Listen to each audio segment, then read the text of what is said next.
Welcome to Sweet Life Beat Life. We hope this video helps. You begin by ensuring you have admin rights and a backup copy, because mistakes must be recoverable. Once done, open a terminal or PowerShell and change directory to the files folder so commands run in the right place.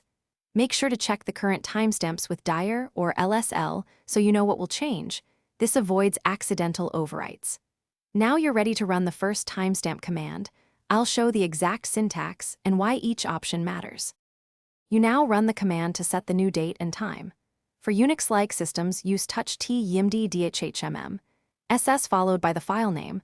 On Windows, use PowerShell's setItem property or getItem. Last write time equals datatime yimmddhh, ss.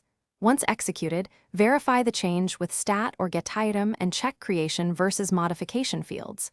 If you need time zone accuracy, convert to UTC first and set accordingly.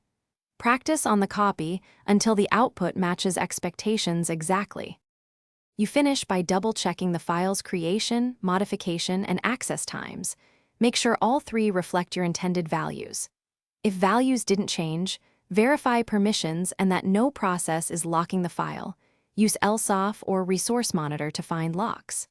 If the file system prevents edits, escalate to admin, remount readwrite, or boot into recovery mode to modify attributes. One key troubleshooting tip: always revert to your backup before retrying if metadata becomes inconsistent, then repeat the timestamp command carefully.